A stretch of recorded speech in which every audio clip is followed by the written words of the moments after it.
আসসালামু আলাইকুম, তাহমিনা রান্নাঘরে আপনাদেরকে স্বাগতম। দর্শক, আজকে আপনাদেরকে বাগদা চিংড়ি ও উস্তে দিয়ে একটু ঝোল ঝোল চচ্চড়ি করে দেখাবো। দর্শক, আমি চিংড়ি মাছগুলোকে একটু জাল করে নিচ্ছি। জাল করার পর আমি উস্তে আর দুটো একটা আলু একটু বেশি করে উস্তেতে পেঁয়াজ দিলে কিন্তু উস্তে তিতেটা বেশি থাকে না।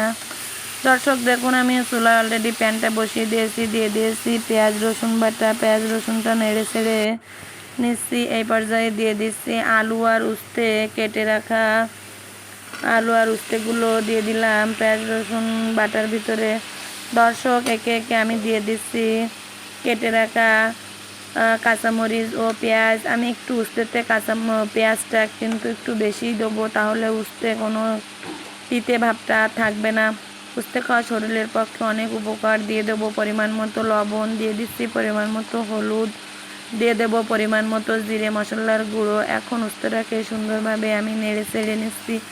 দেখুন দর্শক, দেখানোর চেষ্টা করছি। উস্তেটাকে সুন্দরভাবে নেড়ে চেড়ে নিয়ে সামান্য একটু পানি দিয়ে দেবো কষানোর জন্য। দেখুন, আমি সামান্য পানি দিয়ে দিয়েছি। দিয়ে সুন্দরভাবে নেড়ে চেড়ে এটিকে কিছুক্ষণ ঢেকে রাখার পরে ঢাকনা দিয়ে ঢেকে দেব। দর্শক, আমাদের সাথেই থাকুন এবং দেখতে থাকুন। এভাবে উস্তে রান্না করলে কিন্তু উস্তের তিতে ভাব বেশি বোঝাই যাবে না।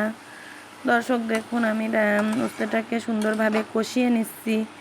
আমার অনেকটা উস্তেটা কষানো হয়ে গিয়েছে। এখন আমি উস্তের ভিতরে দিয়ে দেবো ঝোলের জন্য কিছুটা পানি। দর্শক, উস্তে শরীরের পক্ষে তিতে জিনিস খাওয়া কিন্তু অনেকটাই ভালো। আপনারা যতটুকু সম্ভব পারবেন তিতে খাওয়ার চেষ্টা করবেন। দেখুন, আমি নেড়ে চেড়ে উস্তেটাকে সুন্দরভাবে কষিয়ে নিয়েছি। এ পর্যায়ে এসে আমি বাগদা চিংড়ির সাথে একটু ঝোল ঝোল আছে, ওই জন্য আমি মাছটাকে আগে দিয়ে দিলাম। দেখুন, আমি বেশি এখানে পানি দেব না, অল্প পানিতে আমি একবারে চচ্চড়ি করে নেব। ঢাকনা দিয়ে আমি আবার প্যানটিকে ঢেকে দিলাম। দেখুন, সুন্দরভাবে আমার উস্তে রান্নাটাও হয়ে এসেছে। আপনারা একটু লবণ চেখে দেখতে পারেন। কালারটা যেমন দেখতে সুন্দর, খাইতেও কিন্তু অনেক সুন্দর। চিংড়ি মাছগুলো দেখুন উপরে অনেকটাই সুন্দর দেখাচ্ছে কিন্তু। দর্শক, আমাদের সাথেই থাকুন এবং দেখতে থাকুন কিভাবে আমরা উস্তে রান্না করছি। এটা কিন্তু খেতে অনেকটাই মজাদার ও সুস্বাদু হবে। দর্শক, আমাদের উস্তে রান্না একেবারে শেষ পর্যায়ে চলে এসেছি। দেখুন কত সুন্দর নয় দেখাচ্ছে। আমাদের উস্তে রান্না একেবারে রেডি হয়ে গেছে। দেখুন দর্শক, উস্তে রান্না আমার রেডি।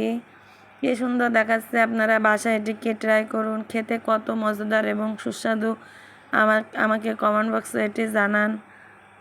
আমি জেনে অনেক খুশি হব যে আপনারা আমার রান্না দেখছেন এবং বাসায় এটি ট্রাই করছেন।